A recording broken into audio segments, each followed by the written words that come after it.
Bienvenue sur Trouver sa voie. Je suis Alban Mas, coach en évolution professionnelle et je te partage ma méthode pour construire ta carrière. Ce podcast reprend en replay les lives qui ont lieu tous les jeudis sur LinkedIn, YouTube et Twitch, avec des tutos, des conseils et surtout plein d'invités inspirants. Je te souhaite une très bonne écoute.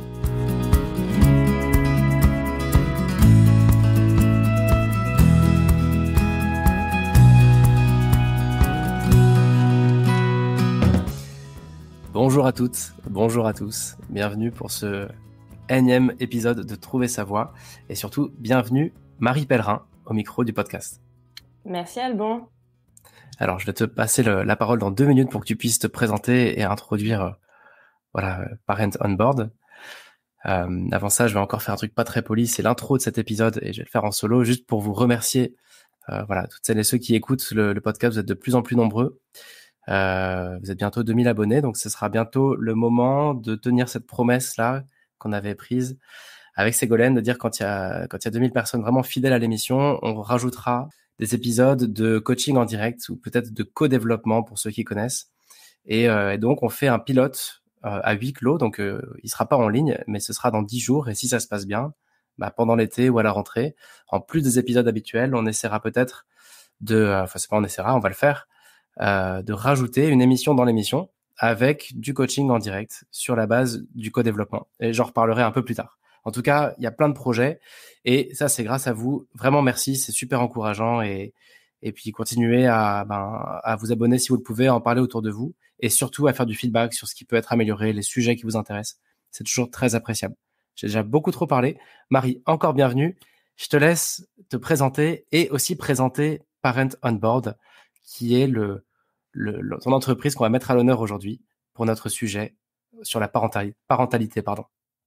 Oui, avec plaisir. Alors, je pense qu'effectivement, je vais me présenter moi-même et l'entreprise en même temps, parce que nos histoires sont assez liées. Donc, Parents on Board, c'est la première plateforme de recrutement qui est dédiée à la carrière des parents. C'est une idée que j'ai eue et que j'ai voulu mettre en œuvre suite à mon propre parcours pro et perso. J'ai travaillé moi 10 ans en tant que salariée dans le monde de l'édition. Je travaillais dans des services marketing. J'ai 3 petites filles qui me prennent aussi pas mal de temps.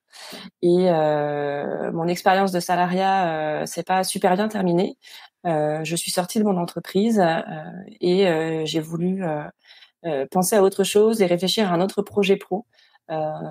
Sachant que j'avais très envie de m'essayer à l'accompagnement et au coaching. C'est quelque chose qui me titillait depuis pas mal de temps. Et je me suis dit que cette pause professionnelle, c'était le bon moment pour concrétiser ce projet. Donc je me suis reconvertie. Je me suis formée au coaching de carrière pour accompagner les transitions professionnelles. Et de fil en aiguille, j'ai accompagné essentiellement des mamans qui étaient justement en reconversion pro. Alors soit des mamans qui avaient fait une pause dans leur carrière et qui avaient envie de reprendre un travail, mais qui se sentaient soit complètement perdues à l'idée de savoir quoi faire, et qui cherchaient une idée et un projet pro en accord avec leurs besoins et leurs valeurs, et aussi avec leurs contraintes de vie familiale. Soit des mamans qui étaient en poste mais qui se retrouvaient plus forcément dans les valeurs de leur entreprise ou de leur métier, et qui avaient envie de changer. Ça pouvait être de l'aide à refaire un CV après plusieurs années de pause, jusqu'à préparer un entretien d'embauche, travailler sur ses valeurs, sur ses besoins, sur son projet de vie, sur la façon dont on a envie d'articuler vie pro et vie perso justement dans un futur projet pro. C'était le genre de questions que j'ai beaucoup travaillé avec ces profils. Et c'est vrai que en travaillant avec des mamans qui cherchaient justement boulot, cette perle rare qui leur permettrait de concilier leur vie pro et leur vie perso sans faire de compromis, parce que c'était souvent des mamans qui avaient déjà un joli bout de carrière derrière elles et qui n'avaient pas envie de remettre tout en question, de prendre un travail uniquement alimentaire ou de s'arrêter complètement et du coup de remettre en jeu leur carrière alors qu'elles avaient fait des études et une dizaine d'années de carrière, de travail, de carrière avant, et voilà, qu'elles voulaient pas juste remettre tout ça en question.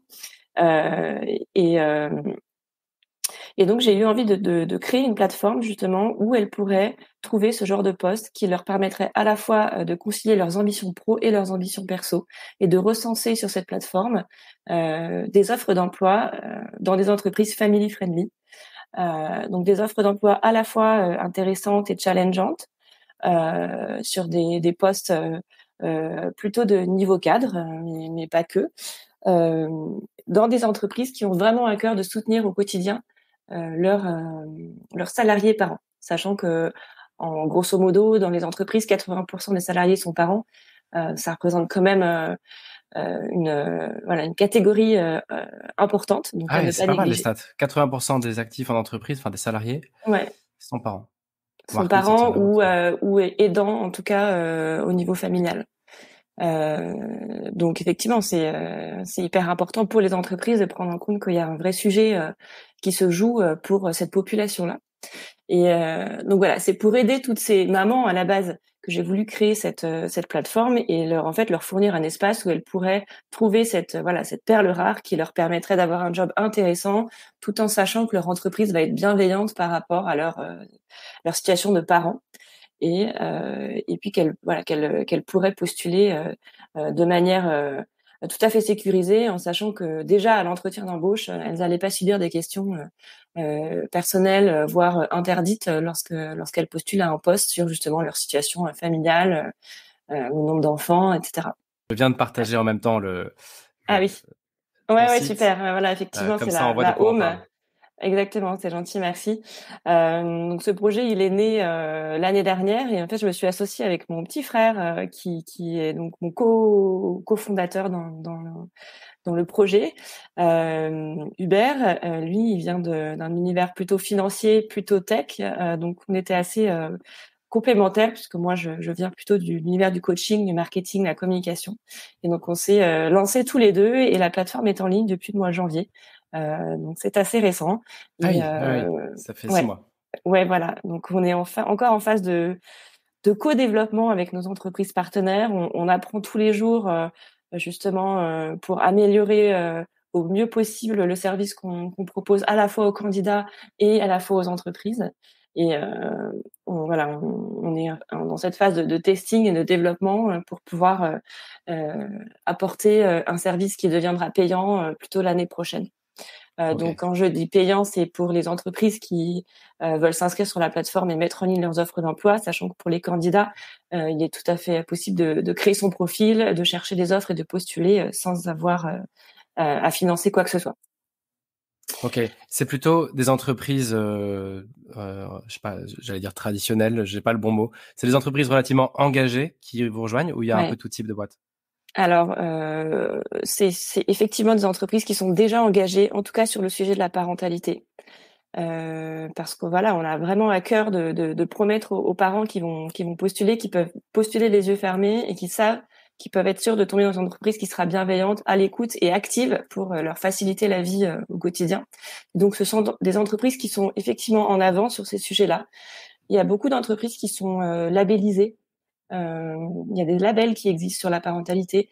Je sais pas si tu connais, par exemple, le label Family Friendly Company.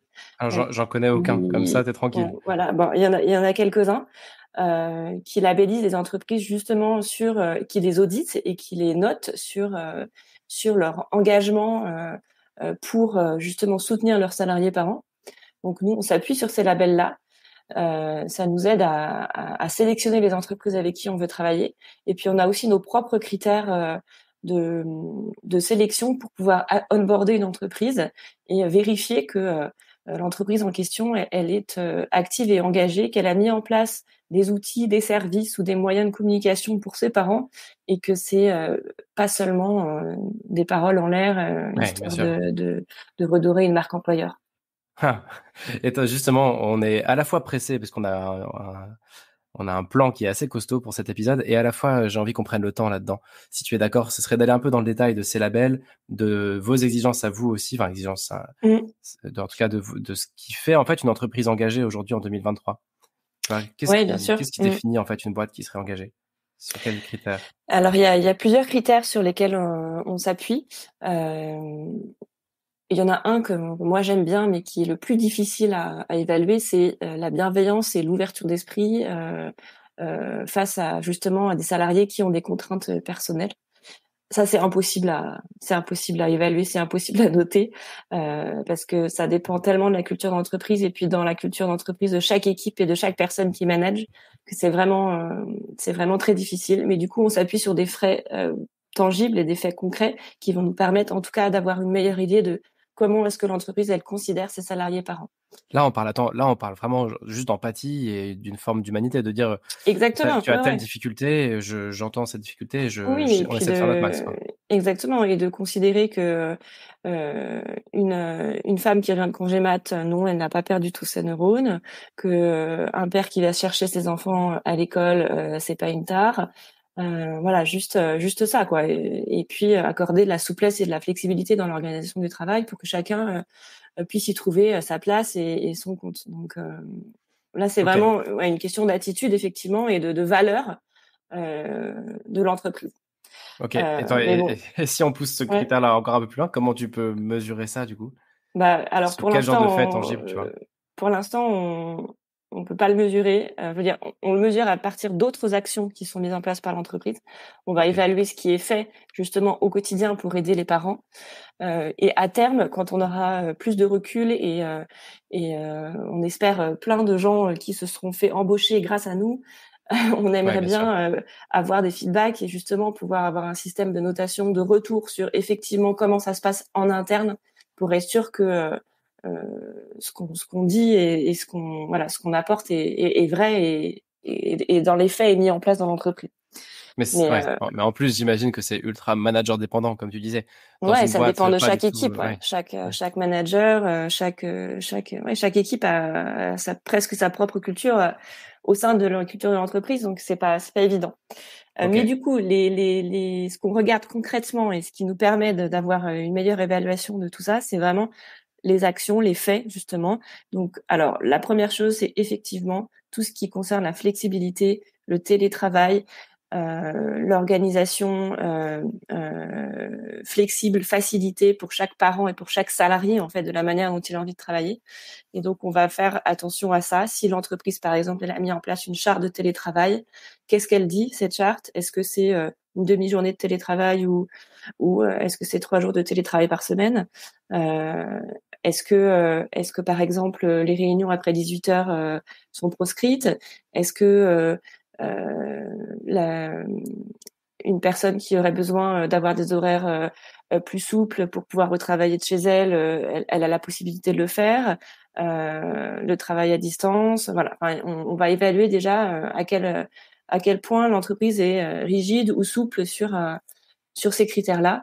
Et du coup, pouvoir dire que le salarié qui a des contraintes personnelles, alors que ce soit un parent ou pas d'ailleurs, hein, ça peut être d'autres contraintes personnelles, pourra s'organiser au mieux possible en fonction de ses propres contraintes, sans remettre en cause son efficacité au travail. Donc la flexibilité, l'organisation du travail, les nouvelles formes d'organisation du travail, la souplesse dans les horaires, le télétravail, tout ça, c'est des choses qu'on regarde. Ensuite, les entreprises, elles ont la possibilité de mettre en place plein d'outils ou de services qui peuvent faciliter la vie au quotidien des parents. Alors, en général, ce qu'on voit de manière le plus classique, c'est la place en crèche, par exemple. Il y a beaucoup d'entreprises qui proposent des berceaux pour leurs salariés. Mais c'est pas non plus le cas systématiquement. Et puis, outre la place en crèche, il y a d'autres moyens d'aider les parents à la recherche d'un mode de garde ou au financement d'un mode de garde. Il y a de plus en plus d'entreprises ouais. qui se positionnent sur ces services-là et par exemple qui peuvent aider, euh, qui proposent aux entreprises d'aider leurs salariés à rechercher une nounou ou une assistante maternelle si la place en crèche n'est pas proposée par l'entreprise.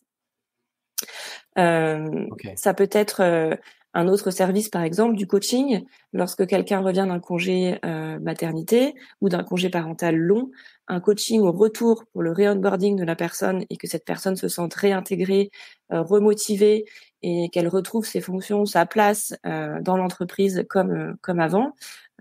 Ça aussi, c'est un service que l'entreprise peut offrir à ses salariés pour faciliter un retour après une pause qui est souvent longue et qui peut du coup enfin qui n'est pas anodine. C'est pas simplement un congé ou des vacances, c'est vraiment une pause qui a été une rupture et la personne revient différente. En tout cas, quand c'est un congé maternité, la personne revient différente. Elle a toutes ses compétences de même qu'elle les avait avant, mais sa vie a changé. Et ça, il faut que l'entreprise le prenne en compte. Et même parfois, le salarié ou la salariée a du mal aussi à le conceptualiser et aider la personne à revenir. C'est aussi quelque chose qui compte beaucoup. Ça peut être aussi une salle d'allaitement dans les bureaux. Alors la salle d'allaitement, c'est obligatoire dans les entreprises, je crois, de plus de 100 personnes. Mais quand je parle de D'accord. salle d'allaitement, c'est-à-dire une salle d'allaitement qui est toute équipée, qui est à l'abri des regards, qui est prévue pour que ça se fasse dans des bonnes conditions. Attends, Ça peut, je découvre le truc au passage. Pour toutes les ouais. grosses boîtes, en tout cas les boîtes de plus de 100 salariés, une salle Je crois que d'allaitement est c'est 100. obligatoire. Il faudra que je vérifie, mais il me semble que c'est 100. Ouais. Ok. Donc j'imagine que ça peut à la fois prendre la forme d'un local tout foireux si c'est juste Un pour placard cocher à la case. balai ou Ouais. voilà, Hmm. ou une vraie salle avec des frigos, du rangement, des fauteuils confortables, des paravents, enfin, tu vois ce genre de mobilier quoi. Euh, voilà, ça peut être aussi une politique de congé qui soit facilitée. Il y a de plus en plus d'entreprises qui proposent de rémunérer des congés enfants malades, plus que ce que la loi le propose, sachant que les congés enfants malades ne sont pas systématiquement rémunérés. Ça peut être un congé paternité ou second parent qui soit plus long par rapport à ce que demande la loi aussi. Il y a de plus en plus d'entreprises qui mettent en place des congés paternité parfois aussi longs que le congé maternité. Ça peut être aussi au moment d'un retour de congé maternité ou de congé paternité, un retour progressif au travail avec, par exemple, un retour sur 4 jours par semaine ou avec 2 jours de télétravail ou enfin voilà, tout ça rémunéré à temps plein, bien sûr, mais qui permettent à la personne de revenir progressivement et de prendre ses marques de manière voilà un peu plus soft que tout de suite être dans le jus et ne pas avoir le temps de prendre de recul.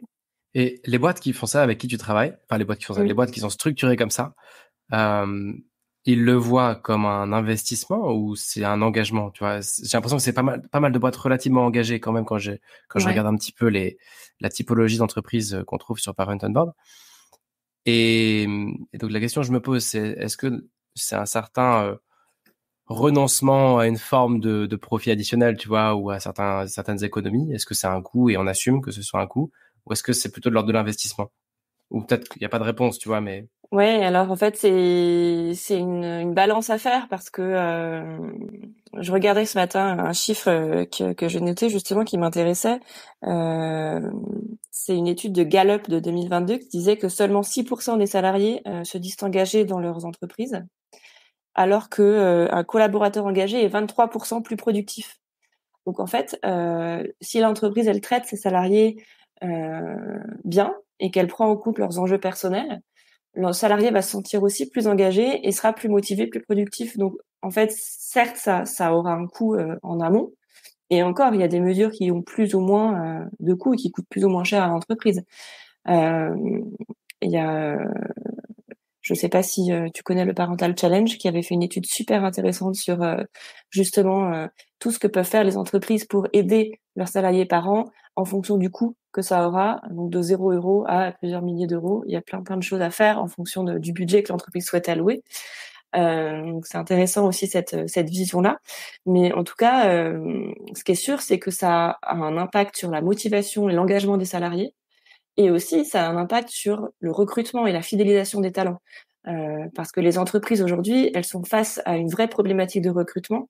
Les candidats sont de plus en plus sélectifs et, euh, et ont de plus en plus de demandes lorsqu'ils postulent et lorsqu'ils candidatent auprès d'une entreprise. Et on sait que des candidats sont capables de refuser une offre parce que les conditions de travail ne leur vont pas. Donc les entreprises sont vraiment dans cette position de devoir attirer des candidats et ensuite, une fois qu'elles les ont recrutés, de les fidéliser sur le long terme, après les avoir formés, c'est quand même plus intéressant pour elles. Et dans cet esprit-là, ça a un vrai avantage qui est effectivement difficilement mesurable. Mais là encore, il y a quelques études qui ont commencé à mesurer justement la rentabilité de ce genre de politique pour une entreprise. euh, sur le long terme. Et on a peu de chiffres encore et surtout des chiffres qui ont été faits dans des études à l'étranger. Mais il y a clairement un bénéfice du côté de la productivité et du côté des problématiques de recrutement. Là, si on s'adresse, enfin, dans cet épisode aujourd'hui, on va s'adresser à la fois à des RH, managers, etc., qui peuvent être intéressés, à mon avis, pour aller développer un peu ce sujet-là en interne. Et puis, le gros du sujet, c'est quand même pour les papas et les mamans qui sont en énorme galère, comme nous, et qui cherchent des solutions.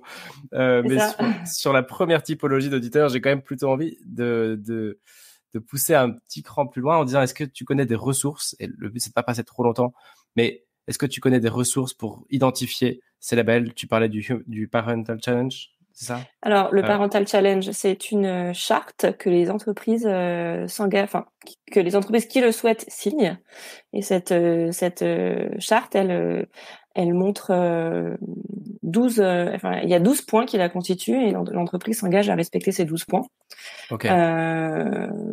Ensuite, en termes de label, je t'ai parlé effectivement du label Family Friendly Company, mais c'est un label qui est tout récent aussi. Donc, il y a une quinzaine d'entreprises qui sont labellisées. Et justement, nous, on travaille avec eux pour essayer de faire accélérer son développement parce qu'on a envie que ça devienne justement un marqueur de référence. Il y a un label qui s'appelle Parents at Work qui a été créé par notamment une entreprise qui s'appelle les Parents Zen, pardon. Qui à la base était une entreprise qui fournissait un service de place en crèche justement pour les entreprises. On regarde aussi beaucoup le label B Corp, qui est un label qui est beaucoup plus global sur tout ce qui est RSE, mais dans le volet social, il y a des questions sur ce sujet-là. Donc c'est aussi un label qui peut être intéressant de regarder. Et par exemple, le classement Great Place to Work for Women est aussi un bon indicateur. Là, qui porte plus sur la parité homme-femme, mais qui, voilà, forcément est aussi, ça rentre aussi dans le jeu, donc ça peut être aussi intéressant à regarder. Et puis, du coup, sur Parents on Board, c'est aussi pour ça que nous on a voulu créer la plateforme. C'est vraiment, on a vraiment envie que ce soit la plateforme de référence pour trouver une entreprise family friendly. Et aujourd'hui, on a plus de 60 partenaires qui ont mis des offres en ligne. Il y a plein d'offres hyper chouettes sur tout type de secteur, tout type de métier. On essaye d'avoir des offres à temps partiel, mais qui soient des offres intéressantes. On essaye d'avoir des offres en 100% télétravail ou en mode hybride, 50% distance, 50% présentiel. Dans tout type d'entreprise, des startups, des entreprises plus anciennes, des petites, des grosses, voilà. Et à Paris et en région. Voilà. On a envie aussi de se développer, pas que sur la région parisienne.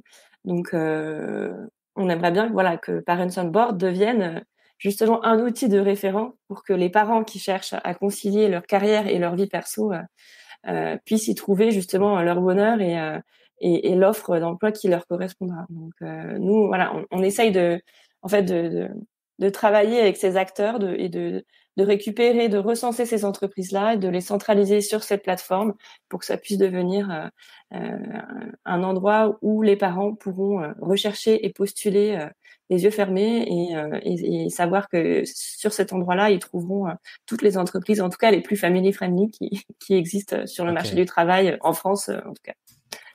Ok, bah justement, on a aussi, pour faire le job, on a aussi prévu de s'adresser aux parents qui nous écoutent, les mamans, les papas qui vivent ce grand écart-là. D'ailleurs, il y a un bruit de fond, j'espère qu'on n'entend pas trop, mais je suis aussi concerné. Avec 2 varicelles sur les 2 dernières semaines, là, je suis bien dedans, là. Ouais, j'imagine.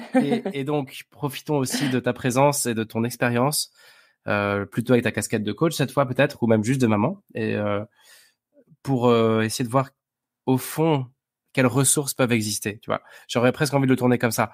Tu prends une personne qui a un boulot qu'elle trouve intéressant mais qui arrive plus à gérer entre guillemets, ou qui a un enjeu de se dire est-ce que je peux retourner au boulot et garder la qualité de mon boulot malgré mes 1, 2, 3, 4, 5 enfants. C'est une question un peu générale que je vais te faire, mais franchement, quel conseil tu pourrais donner au sens large, ou quelles ressources tu aurais envie de partager pour quelqu'un qui se dit, moi, perso, je suis en galère. J'arrive pas à gérer les deux. Alors effectivement, avec mon œil de coach, je pense que la première chose qu'il faut se dire, c'est qu'il faut accepter le changement. C'est-à-dire qu'à partir du moment où on a des enfants, notre vie, elle est plus tout à fait comme avant.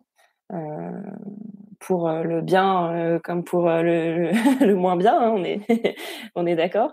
Mais je pense qu'il faut. Il y a beaucoup de parents qui se disent, ok, moi je vais avoir un enfant, mais en fait, je vais continuer à vivre exactement comme avant, ça va rien changer du tout à ma vie et tout va reprendre son cours et ce sera très bien.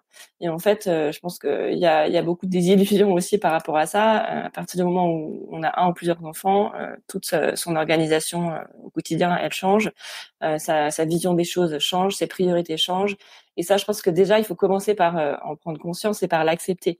Déjà, c'est un premier pas vers le fait de se dire ah ouais, peut-être que je suis pas super bien alignée en ce moment, que je me sens pas à ma place ou qu'il y a un truc qui va pas. Ensuite, une fois qu'on Ouais. a déjà fait ce premier step, euh, je pense qu'il est hyper important de repartir de soi et de vraiment se poser les questions. C'est quoi pour moi euh, le meilleur équilibre pro-perso qui existe, de quoi j'ai besoin, quelles sont mes valeurs, c'est quoi mes contraintes, que ce soit organisationnelles, financières, personnelles, enfin tout type de contraintes, et de quoi j'ai envie. Ça, c'est des questions qui sont super difficiles à se poser parfois tout seul. Donc, ne pas hésiter effectivement à se faire accompagner. Alors, ça peut être soit par une connaissance, un ami, un proche qui va pouvoir aider à justement à faire sortir ces choses-là, ou par un professionnel, que ce soit une coach ou faire un bilan de compétences ou voilà, ça peut aider vraiment à se poser ces questions-là et à les faire à les faire émerger les réponses. C'est pas forcément facile de le faire tout seul. Attends, Qu'est-ce que j'attrape la balle un peu au vol là. ouais, J'essaie de m'approprier ce que tu nous partages. Ce que je comprends, c'est que on change un peu de paradigme quand on a un enfant, plusieurs. ouais, On peut oui. plus faire un copier-coller d'avant, sinon ce sera juste quelque chose de dégradé, ce sera juste moins bien sur tous les plans. Oui, et Enfin, puis ça va nous retomber dessus au bout d'un moment, quoi. À un moment, ça ouais, va craquer. ça va merder soit côté famille, Mmh. soit côté boulot. Ouais. Et le truc sur lequel je voulais un peu faire pause là, je trouve ça intéressant que tu le tournes comme ça. En tout cas, j'en avais pas conscience. C'est que, étant donné que le paradigme a changé, on n'est pas forcément prêt pour ce nouveau logiciel et on peut se retrouver un peu désemparé peut-être. Enfin, c'est ce que j'entends Tout du à moins. fait. Ouais, ouais, À se ouais. dire, ok, mais dans ce nouveau logiciel-là, les règles du jeu, je les maîtrise plus et enfin, c'est un peu ce que j'entends quoi. Et c'est là Ouais. que, enfin, j'étais surpris de t'entendre parler de bilan de compétences. Et en fait, non, ça tient la route. Quand je regarde mes Bah, clients, et c'est toujours ça. Bah, la matrescence a changé mon oui, et ça mindset peut être et un je suis bilan pas de habitué. compétences ou un accompagnement de coaching de plus général, mais ça dépend des besoins de la personne et puis aussi du fit qu'elle va avoir avec tel ou tel professionnel. Mais ça peut être aussi un coaching en développement professionnel ou en développement de carrière. En fait, ce Euh, que tu nous dis là, c'est que c'est normal, quoi. Juste ouais, d'être ouais, paumé après c'est avoir complètement déjà. normal. Franchement, Ouais. c'est complètement normal. La plupart des gens vivent ce changement-là. Alors, on va pas se mentir, hein, c'est surtout les mamans qui ont le plus de difficultés à faire le switch et à se sentir maîtresse de la situation. Parce que c'est vrai que, bon, encore une fois, hein, les chiffres le montrent, c'est quand même les mères qui ont le plus de difficultés à rester en emploi et à poursuivre leur carrière et à concilier vie pro et vie perso suite à une naissance ou dans le cadre d'une vie de famille. Euh, je pense que de plus en plus de papas aussi sont concernés et ça c'est super et se posent ces questions de plus en plus souvent. Mais effectivement, il y a un truc qui se passe et il faut juste accepter que ça se passe et le prendre en compte et pas forcément vouloir le mettre sous le tapis et se dire que on verra ça plus tard. Ouais, bien sûr. Euh, donc voilà, vraiment se dire qu'est-ce que je veux garder, qu'est-ce que je veux changer, euh, et à partir de là, comment j'avance. Euh, et ça, c'est hyper important. Alors, je te parlais d'un coach, mais ça peut être aussi tout simplement s'informer, se renseigner, discuter avec des gens qui nous inspirent, participer à une conférence, à un atelier, je sais pas, suivre quelqu'un pendant une journée qui fait un métier qui nous dit, qui nous parle et on aurait envie d'en savoir plus. Il y a plein de moyens en fait de prendre de l'info, de discuter avec des gens pour avoir des prises de conscience et se dire, voilà. Mais en fait, il faut agir, il faut actionner plein de petites choses et c'est uniquement comme ça qu'on va tâtonner et qu'on va réussir à faire avancer le schmilblick, si je puis dire. Et Ouais, vas-y, je t'en prie. non, il y a une dernière chose que je voulais dire aussi, c'est quand on devient parent ou qu'on est parent, vraiment garder en tête qu'il faut valoriser sa parentalité, que c'est pas parce qu'on devient parent qu'on est moins compétent qu'avant, et que au contraire, dans la sphère familiale et personnelle, on acquiert des compétences qui sont absolument transférables en entreprise et qui sont recherchées de plus en plus par les entreprises. Hein, c'est ce qu'on appelle aussi les soft skills. Et ça, il y a beaucoup de mamans que j'ai rencontrées qui ont totalement perdu confiance en elles en se disant moi j'ai pas travaillé pendant 3 mois ou pendant 2 ans voire plus, qui va vouloir de moi, je suis plus à jour dans mes compétences, je ne sais plus rien faire, j'ai tout oublié, etc. Et il y a vraiment je crois un gros travail à faire sur soi pour se dire voilà non je suis capable, j'ai encore plus de compétences qu'avant. Je peux intéresser une entreprise, quitte à effectivement, encore une fois, là le bilan de compétences, justement, il est d'autant plus parlant. Refaire un point sur ce qu'on sait faire, sur ce qu'on voudrait apprendre pour compléter, et se rassurer sur le fait que on est toujours aussi compétent et que on a toute notre place en entreprise. Ça, c'est important aussi d'avoir en tête, de pas se dévaloriser parce qu'on a l'impression qu'on on a passé 3 mois à changer des couches, mais que on a fait aussi plein d'autres choses. Ouais, et puis t'as aussi tout un truc, c'est qu'il y a des trains qui passent pendant que t'es pas là. Et Mmh. quand tu dois réembrayer, c'est ce que tu disais un peu sur le coaching de retour, enfin le coaching interne, j'imagine, Ouais. de retour au boulot après avoir été absent quelques mois, ou absente Mmh. plutôt. Euh, J'imagine que tu as un petit enjeu là-dessus, de pas se sentir en imposture, de pas se sentir en décalage, se sentir Tout à fait. légitime. Ouais, tout à fait. Après, on peut tout à fait pendant son congé mat, choisir de rester en contact avec son entreprise et de se tenir informé justement s'il y a des gros changements, des réorganisations, des nouveaux projets. L'entreprise n'est pas censée vous contacter pendant un congé mat, mais par contre, si toi personnellement tu as envie de te tenir au courant et rester en contact juste pour te tenir au courant de ce qui se passe, tu peux aussi le faire si ça te rassure et si ça te permet de revenir de manière un peu plus sereine après. T'as des petits hacks ou des petits tips en interne pour améliorer les choses? Tu vois, quelqu'un C'est-à-dire qui est en interne, salarié, quelqu'un qui est salarié, tu vois, là, de la part du manager, tu veux dire? non, non, de la part plutôt de l'employé et eux, par exemple, Ouais. qui se rend compte que c'est un peu chaud et qui sait pas trop comment assouplir les choses, tu vois, pour peut-être demander un jour off Mmh. tu vois, moi j'ai l'image du tiers-temps ou du trois-quarts-temps qui en fait est payé un tiers mais qui reste à un mi-temps Mmh. parce que, et je sais pas, je vais faire des grosses généralités, mais j'ai quand même l'impression que, surtout chez les femmes, il y a une envie de bien faire qui est très présente et que du coup, pour bien faire le job, on va faire 100% du job, même si on est payé qu'à un tiers-temps ou un quart-temps ou un trois-quarts-temps. Mmh. Bref, Ouais. mon point c'est, est-ce que tu as je sais pas moi, des conseils pour Mmh. quelqu'un qui se dirait, bah, je vais pas changer de boulot, je vais pas forcément chercher un nouveau boulot, mais en revanche, je rentre pas forcément de congé mat, mais en revanche, là, ce que je vis, c'est dur et il faut que j'assouplisse les choses. Mmh. Tout à fait. Je pense que la première chose à faire, c'est déjà d'oser en parler, oser demander, parce que qui ne demande rien n'a rien. C'est pas moi qui l'ai inventé. Parce que il y a beaucoup effectivement de salariés et beaucoup de femmes qui se disent ah non, je vais pas demander un 4/5e en revenant parce que ça va être mal vu, parce qu'on va me dire non, alors que en fait elle a même pas posé la question et que peut-être que son entreprise serait partante. Donc déjà, je pense qu'il faut enclencher la discussion et poser la question. Et c'est pour ça que nous, on encourage vraiment les entreprises à communiquer. Justement, une entreprise qui a une charte sur la parentalité, qui a mis des choses en place pour les parents, communiquer, descendre l'information auprès des équipes pour dire voilà quels sont tes droits, voilà ce qu'on fait, voilà comment on aide les parents au retour, etc. Quand c'est fait, hein, c'est pas fait dans toutes les entreprises, mais que de l'autre côté, le salarié, l'employé qui va rentrer, elle se sente légitime à poser la question et qu'elle n'a pas l'impression d'enfoncer une porte parce que en fait l'entreprise communique déjà ouvertement sur ces sujets et ouvre la discussion et c'est pas juste un sujet tabou. Donc ça c'est hyper important aussi pour nous avec les entreprises avec qui on travaille, c'est que si elles font des choses qu'elles le disent et ne serait-ce que juste communiquer sur quels sont les droits par exemple d'une femme enceinte ou de quelqu'un en congé mat ou en congé paternité, et de communiquer ouvertement sur ces droits-là qui sont juste la loi en fait, mais qui sont pas forcément connus ni clamés Ouais. tout haut parce que parfois ça peut arranger. Déjà ça c'est juste la base et à partir du moment où l'entreprise elle a cette démarche d'informer les salariés sur ce à quoi ils ont droit, ce sera beaucoup plus facile ensuite pour les salariés d'aller poser des questions, de demander des aménagements, de demander un 4/5e, etc. Où Mais est-ce qu'on peut, effectivement, pardon, excuse-moi. ouais. Non, non, Non, vas-y, vas-y, vas-y. dis-moi.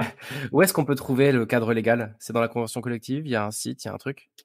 Bah alors le cadre légal, effectivement. Alors justement, je te disais le Parental Challenge, c'est un super outil aussi parce qu'ils reprennent le cadre légal. Donc c'est la base, c'est la loi effectivement, et ensuite la convention collective de chaque branche va apporter des choses souvent en plus.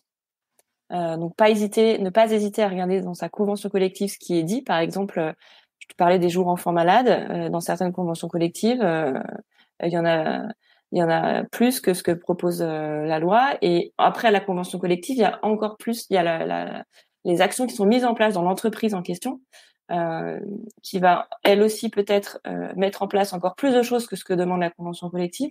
Donc il y a tous ces niveaux d'information. Il y a la loi, la convention collective et les engagements pris par l'entreprise. La politique interne. Attends, Voilà. et dans ce que tu dis aussi, attends, il y a des choses qui sont pas si évidentes pour moi. C'est que tu dis qu'une partie des engagements corporate, par exemple d'une boîte, sont pas conscientisés par les salariés. En gros, ça descend Ouais. pas toujours à tous les niveaux, quoi. Ah mais non, mais même moi-même, je l'ai expérimenté quand je suis revenue de congé mat pour ma première fille. Euh, Par exemple, une femme qui revient de congé mat, elle a le droit à une visite médicale obligatoire et un entretien de retour avec son manager ou sa direction qui est aussi obligatoire. Ça, c'est le cadre légal. Euh, Bah moi vraiment je le savais pas. Euh, c'est pas forcément communiqué, c'est rarement mis en place, pas tout le temps.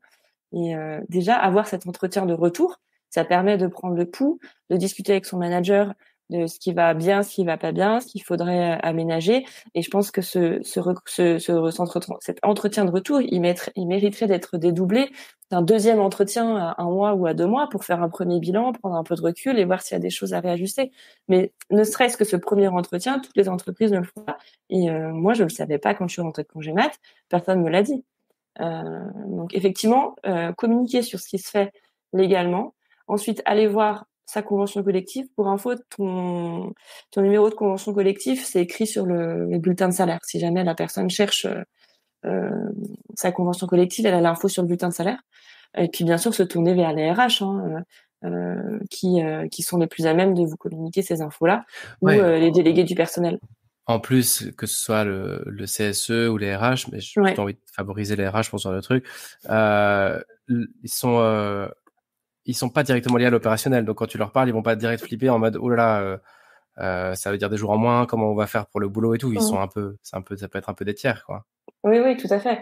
Après, ça dépend, encore une fois, de la culture de l'entreprise et du rôle qu'a le service RH dans l'entreprise. Hmm.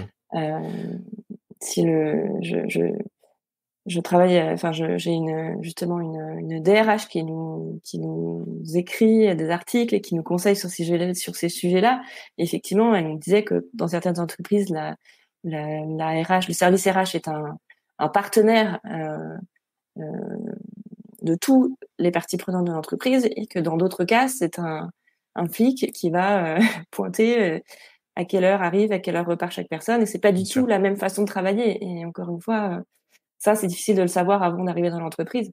Euh, mais ça joue aussi beaucoup sur la manière dont on peut aller se confier ensuite en tant que salarié et aller poser des questions sur ce à quoi on a droit et sur ce qu'on... Ouais, ouais, je rebondirais bien là-dessus. Bah, je voulais partager juste un tips, c'est que j'ai fait un épisode là-dessus sur quand on veut demander un truc à son boss. Donc je fais Mm. un peu de l'autopromo là, mais c'est pour la bonne cause. Ouais, vas-y. Il y a un épisode qui est fait pour ça, c'est-à-dire que tu veux demander à ton boss du télétravail, un allègement du travail ou autre. Il y a des erreurs à pas faire, enfin quel que soit le sujet d'ailleurs. Et donc voilà, il y a des petits conseils qui peuvent aider à faire passer la pilule. Et donc j'en profite pour en reparler. Et Ouais, je tu voulais vois, j'irai rebondir l'écouter. sur. Ouais, je t'enverrai le lien. Et puis par rapport à ce que tu dis, bah zut, j'ai oublié, j'ai perdu le fil. Voilà, à trop m'écouter parler, je sais plus ce qu'il fallait dire, mais c'est pas grave. Tant pis. Ça Bah, doit pas être écoute, intéressant. Oui, c'est pas grave. C'est pas grave. non, mais voilà, en tout cas, il y a effectivement, il y a toute cette petite étape à faire soi-même pour savoir justement vers quoi on veut aller et oser demander ce dont on a besoin et se faire accompagner si c'est nécessaire sur ces questions-là. Et ensuite, une fois qu'on y voit un petit peu plus clair, effectivement, on peut prendre différentes voie, soit rester dans son entreprise si tout se passe bien, soit aménager son temps de travail, soit changer de poste mais rester dans l'entreprise, soit démissionner. Alors attention à la démission, hein, je pense que on est tous au courant des contraintes, mais changer d'entreprise, voire se reconvertir. Enfin, il y a plein d'issues possibles, mais ce travail sur soi en amont, il est vraiment important. Ouais, ça pose une question, pour moi en tout cas, qui est, je prends une hypothèse d'un travail vraiment corporate, c'est-à-dire dans une boîte d'une certaine taille, avec, enfin le travail au sens vraiment entreprise du terme, etc. Tu penses que c'est vraiment conciliable aujourd'hui ou que c'est en train de le devenir? Je sais pas, mais tu vois, c'est un mythe ou une réalité pour toi? Le sujet qu'on traite aujourd'hui, en fait. Ouais. Alors, tu parles du point de vue du Du salarié ou point de du vue du point de salarié. Ouais, vue... ouais. Non, non, du point de vue du salarié. C'est Est-ce que un c'est équilibre, un possible de vrai bon trouver équilibre. son équilibre Ouais. parfait entre vie pro et vie perso? Oui. C'est ça? Est-ce que vraiment ça te semble quelque chose de possible? Ou est-ce Alors, que c'est une solution du moindre mal au final, le temps de passer les 10 premières années mmh, des enfants, et puis après, ça va, on retrouve mmh. un peu plus de Je latitude, je quoi. suis pas sûre d'avoir la vraie bonne réponse à cette question. Par contre, j'ai deux certitudes. La première, c'est que chaque parent a son propre équilibre, que l'équilibre qui va bien pour la personne X n'ira pas forcément bien pour le voisin. Que chaque personne a vraiment besoin, ça rejoint ce que je te disais avant, de savoir ce qui est bon pour elle et pour sa famille et pour sa carrière, et que voilà, chaque personne a son propre équilibre et c'est l'équilibre qui lui convient à lui qui est le meilleur. C'est pas l'équilibre du voisin et il n'y a pas un équilibre voilà, qui tout fait qu'on peut copier d'une personne à l'autre. Ça, pour moi, c'est pas possible. Et la deuxième chose, c'est que cet équilibre, il est jamais acquis. Euh, il est mouvant. Ça, c'est à remettre en question. Moi, j'ai l'impression que tous les ans, à la fin de chaque année scolaire, je me repose les mêmes questions. Comment je vais m'organiser l'année prochaine? Quel mode de garde? Quels horaires? Quel planning, etc. Et en fait, cet équilibre en fonction de l'âge des enfants, de leur niveau d'autonomie, de leur niveau scolaire, etc. C'est d'une année sur l'autre, c'est jamais le même. Donc, il faut aussi se dire que l'équilibre, il est bien à un instant T, mais qu'un instant T plus 1, ce sera plus le même et qu'il faudra sûrement revoir certaines choses. Donc, ça, je pense que c'est deux choses importantes à garder en tête parce qu'on va pas, voilà, on va pas se dire, bah, je vais faire exactement comme ma voisine, je vais le calquer sur mon organisation perso et puis je vais me dire que ce sera OK pour les 10 prochaines années. C'est pas possible. Il faut vraiment garder cette souplesse en tête et de se dire que il faut être prêt à remettre en question euh, moi, j'ai l'impression que c'est presque chaque semaine même que je remets en question l'organisation de la famille et du travail. Mais c'est mouvant, c'est pas quelque chose qui est stable, surtout quand on a des enfants en bas âge qui grandissent et qui effectivement acquièrent de l'autonomie au fur et à mesure qu'ils grandissent. Ça change tout le temps. Donc, je pense qu'on peut s'y approcher pour répondre à ta question. Euh, du mieux possible, mais ça demande vraiment de tester, d'essayer différentes choses, de se remettre en question, d'expérimenter et de trouver ce qui convient le mieux à soi et à sa famille et de se dire que si ça convient bien aujourd'hui, bah, peut-être que demain il faudra changer. Mais, Hum. en tout cas, on peut voilà euh, trouver au mieux ce statut, enfin, cette balance, mais je suis pas sûre que l'équilibre parfait existe parce que forcément il y a des concessions à faire, des compromis à faire. Mais je pense que ça c'est la vie, c'est pour tout le monde pareil, qu'on ait des enfants ou qu'on n'en ait pas. Mais en tout cas, on peut s'y approcher le mieux possible en se disant que c'est jamais totalement acquis. Bah, il y a un point, mais j'ose pas trop le, je sais pas si je dois le dire ou si je dois pas le Vas-y. dire. Je sais que je vais me faire dégommer à la fois par toi et par toutes les auditrices et par tous ceux Ah, qui les écouteront. Donc, auditrices. Vas-y, qu'est-ce que tu veux? mais j'ai envie de le dire quand même et d'avoir ton avis là-dessus. J'assume un peu mon truc là. Hum, Ce que je veux dire par là, c'est Nous, quand on a eu nos premiers enfants, on s'est dit, on va vraiment essayer de faire 50-50. Et en fait, au final, malgré tous nos efforts, moi, je me suis rendu compte que j'avais du mal à vraiment à me mettre la même pression et à avoir le même niveau de charge mentale pour les enfants que ma femme. Et elle avait du mal à se mettre le même niveau de pression financière que moi je me mettais sur aller chercher de l'argent, du salaire et tout. On était tous les deux salariés. Ou plutôt, elle, à ce moment-là, elle était en reconversion pour devenir orthophoniste. Parce que longtemps avant, on avait identifié que le prêt pour l'école de commerce et tout, c'était au final une connerie, parce qu'on regardait les managers de nos managers, on disait, mais en fait, elles n'arrêtent pas de nous dire qu'elles sont à la fois malheureuses au boulot parce qu'elles pensent à leur famille, elles sont pas là, et en famille parce que machin truc, tu vois. Donc on avait cette image-là hyper caricaturale du truc, en se disant, zut, ça nous angoisse un peu. Et donc, elle a décidé de se reconvertir. C'était hyper galère financièrement, familialement et tout, mais c'est fini, c'est derrière nous, etc. Et j'ai vraiment l'impression, quand je vois son quotidien aujourd'hui, que c'est hyper adapté. Tu vois, grosso modo, elle gagne 2000 € par mois en bossant 3 jours par semaine. Je veux dire, franchement, je trouve ça ouf comme équilibre par rapport à ce dans quoi on était avant. Mais je me dis, est-ce qu'au final, cette idée qu'on nous inculque en études sup, que on a tous les mêmes envies, que la carrière, on la vivra tous de la même façon et qu'il faut viser le plus haut, etc. Est-ce qu'au final, à 35, 40 ans, on n'en revient pas tous, et peut-être pas du tout, mais j'ai un peu l'impression quand même, à cette envie d'équilibre pour les femmes?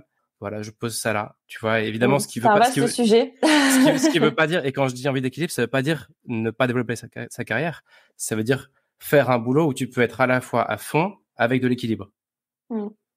Tant que ce boulot n'est pas dévalorisé par la société, souvent ce sont des boulots qui sont dans les métiers du care, donc du soin, de l'assistance aux personnes, des services aux personnes, et que ce sont souvent ces métiers-là qui sont les plus dévalorisés. Et c'est là qu'il y a un problème. Et en ce moment, on en parle beaucoup dans l'actu, mais c'est là où c'est pas normal. Et à l'inverse, il y a des métiers qui sont assez excluant, effectivement, pour les femmes. Il y a des métiers en finance où effectivement on doit être à dispo heure et nuit, jour et nuit, pardon, pour son client, faire des horaires à rallonge, et que si tu as des enfants, une famille ou quelqu'un à t'occuper, forcément tu es exclu de ce système puisque tu peux pas être présent à 100% comme le sont les autres. Donc forcément tu peux pas faire partie de ce système-là. Donc c'est plutôt ces extrêmes-là qui posent problème. Ouais, merci, c'est intéressant. Et je pense que il y a de plus en plus d'entreprises qui sont sensibles à ces questions-là et qui sont convaincues que on peut trouver son équilibre et avoir un job de haut niveau tout en ayant des responsabilités personnelles aussi, que c'est possible de combiner les deux. Mais en fait, il faut qu'il y ait un vrai soutien, parce que s'il n'y a pas le soutien derrière, de la part de l'entreprise, de la part de la loi, de la part du conjoint, de la part de l'entourage familial. Enfin, en fait, c'est tout un écosystème, et je pense que il y a encore beaucoup de freins aujourd'hui dans notre société, dans notre façon de voir le travail, que ce soit pour les hommes ou pour les femmes. Je pense que il y a beaucoup de choses qui s'améliorent, et beaucoup de prise de conscience, et des entreprises qui s'engagent et qui ont envie de faire bouger les choses. Et c'est aussi pour ça que nous, on a envie de les mettre en valeur et de communiquer sur ce qu'elles font.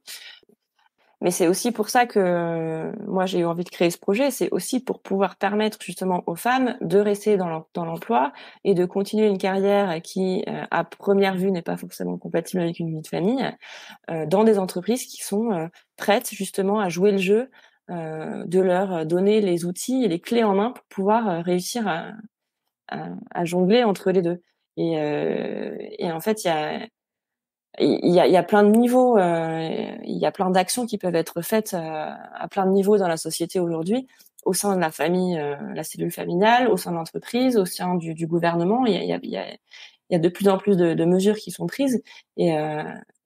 Mais effectivement, moi j'aimerais bien que justement une femme qui a commencé une carrière et qui a envie de la continuer dans tel ou tel domaine qui a priori n'est pas forcément facile quand on est maman, puisse continuer à le faire grâce à des entreprises qui justement ont conscience de la problématique, et qui aussi sont convaincus que des parents et des mamans en particulier ont des compétences qui sont nécessaires à une entreprise et à l'efficacité d'une équipe et à la productivité d'une activité. Ouais, tout à fait. c'est l'objet de Parent on Board du coup. Exactement, ouais. Exactement. Mais merci, ça répond un peu à ma question qui était volontairement un peu provoque, mais de dire au fond l'enjeu c'est de pouvoir vivre dans des boulots de care. C'est vrai qu'ils sont souvent des boulots féminins et en fait il y en a 3 sur 4 dont on peut plus vivre aujourd'hui. C'est quasiment plus possible d'être infirmière par exemple, c'est juste plus Ouais, possible. ou quand tu regardes les problématiques qu'il y a dans les crèches ou Bien sûr, les... Watson, ouais, bien sûr. Ouais. Et inversement, dans l'autre sens, de pouvoir aussi vivre d'une carrière, par exemple, plus corporate, sans que ce soit un crève-cœur permanent de devoir choisir. Ouais. Ça répond à ma question, merci. Oui, alors il y a plein de façons d'y répondre effectivement, et je pense qu'il y a tellement d'enjeux là-dessous que c'est compliqué et il faudrait en parler presque une journée entière. Mais il y a des Ouais, enjeux effectivement ouais. d'égalité homme-femme, effectivement de choix de carrière, de freins que nous met la société ou qu'on peut se mettre aussi soi-même, hein, en tant que personne. Ça soulève beaucoup d'enjeux. Ouais. Et moi, tu vois, c'était plutôt, je me positionnais surtout sur le choix de carrière. Par exemple, si à 18 ans, j'avais su que quand t'es dentiste, tu bosses pareil 2 jours et demi par semaine pour gagner 5 000 euros par mois, je pense pas que j'aurais forcément voulu le faire ni pu le faire. Mais en tout cas, ça aurait changé ma vision des choses. Tu sais, quand tu es là, par exemple, au lycée et que tu as plein de copains qui veulent être médecins et tout, parce que leurs parents sont médecins, tu dis juste qu'ils veulent aider les gens. Puis en fait, quand tu as 40 ans, tu te rends compte que c'est juste, pour certains, un boulot extrêmement dur, je pense aux généralistes, etc. Pour d'autres, un lifestyle de ouf, pour les spécialistes, etc.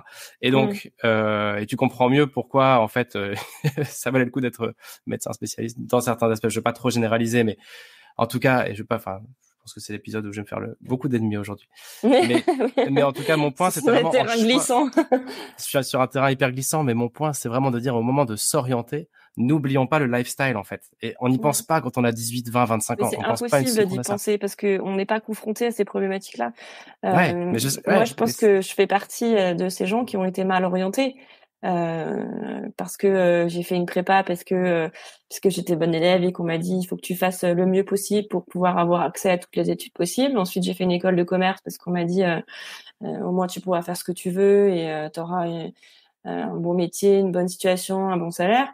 Et en fait, au final, au bout de 10 ans d'expérience, je me suis un peu perdue. Donc, mais c'est super dur parce qu'effectivement, on n'est pas capable quand on a 18 ans on peut pas se mettre à la place de quelqu'un qui a des enfants quand on n'en a pas et qu'on est étudiant et non, que c'est impossible. Donc, et c'est aussi tout ce qui fait je dirais l'intérêt de la vie, c'est qu'on évolue aussi au fil des périodes et des âges et que on n'a pas forcément les mêmes envies au même moment. Mais l'idée, c'est plutôt en fait de se dire que, et c'est ça, je pense qu'on a de la chance aujourd'hui, c'est que on prend pas notre choix de carrière, il est plus définitif. Il y a de plus en plus de façons de pouvoir se réinventer, de faire un pas de côté, de se reconvertir. Et ça, je pense qu'il faut l'avoir en tête, c'est que c'est pas grave si t'étais pas bien orienté au début. De toute façon, tu apprends des choses, tu découvres un secteur, tu rencontres des gens, donc c'est jamais perdu. Et t'auras toujours l'opportunité, quand le moment viendra, de faire autre chose. L'emploi à vie aujourd'hui, ouais, c'est fini. Donc en fait, c'est pas forcément une fatalité. Je veux dire, à un moment, on est un peu obligé de se laisser guider par des gens qui nous veulent du bien, hein, malgré tout, que ce soit nos parents, nos profs ou je ne sais qui, parce qu'on n'a pas toutes les clés en main. Et de se dire que le jour où on en saura un peu plus sur nous et on aura un peu plus d'expérience, un peu plus de maturité, et ben on aura les moyens, les outils pour réadapter si c'est nécessaire. merci. Je trouve que ça fait une conclusion très positive à cet épisode, de se dire on peut adapter nos métiers, même en deuxième partie de carrière. Et je crois aussi Ouais. qu'on peut adapter nos lifestyles, entre guillemets, s'il y a besoin d'aller chercher plus de revenus sur des façons différentes, plus de liberté. Il y a aussi tout un panel de choses qu'on peut faire, mettre en place dans nos vies pour changer notre mode de vie, qu'on soit indep, Exactement. salarié, orthophoniste Mm. ou responsable financière, quoi. Il y a plein de Euh, façons de faire ce pas de côté, et hmm, sans forcément tout raser, faire table rase de tout ce qu'on a fait avant, mais de s'en servir pour justement faire quelque chose d'un peu différent ouais. ou de complémentaire. Voilà. Merci Marie. J'étais content qu'on donne le micro à une boîte, enfin à la cofondatrice d'une boîte qui va permettre de ne pas devoir faire un choix radical juste parce qu'on ne peut Mm. pas rester dans la voie qui nous allait bien. Eh ben, écoute, j'espère. En tout cas, c'est vraiment notre projet de pouvoir donner ce coup de pouce plus de parents possible et tous ceux qui galèrent et qui se sentent pas en phase dans leur justement dans leur, ce fameux équilibre entre vie pro vie perso. Ouais. Et j'ai pas vu les commentaires, mais on a Marie qui nous disait qu'on peut avoir plusieurs vies dans une vie et faire évoluer nos boulots et nos emplois du temps en fonction des âges de nos enfants. En effet, Exactement. c'est ça. Et de Mais son bon, âge à soi-même aussi. ouais. Merci beaucoup Exactement. d'avoir pris le temps de nous partager ton expérience. Si vous voulez commenter, si vous voulez réagir, partager des liens, n'hésitez pas à le faire sur LinkedIn, sur YouTube. Nous, on va mettre les liens de tout ce que tu nous as dit, les labels, Ouais. voilà. Tu pourras me Et les au envoyer. contraire, avec plaisir. Ouais, ouais, je te repasserai toutes les infos si tu veux, mais n'hésite pas, parce que c'est toujours intéressant d'avoir effectivement ces ressources-là pour s'orienter justement le mieux possible. Mais j'étais Exactement. ravie en tout cas d'échanger avec toi. Merci beaucoup. Et puis Merci Marie. Et puis, à bientôt, j'espère. je te souhaite beaucoup de succès dans cette belle aventure et merci d'avoir lancé cette boîte. Je pense que ça C'est fait du bien à gentil, tout le monde. merci. Bah écoute, ouais, en tout cas, Ouais, nous ça nous fait du bien et c'est vraiment aussi notre objectif, c'est de pouvoir changer les choses et faire que la parentalité ce soit plus un tabou en entreprise. et ben longue vie à Parent on Board. Merci Alban, à bientôt. Ciao.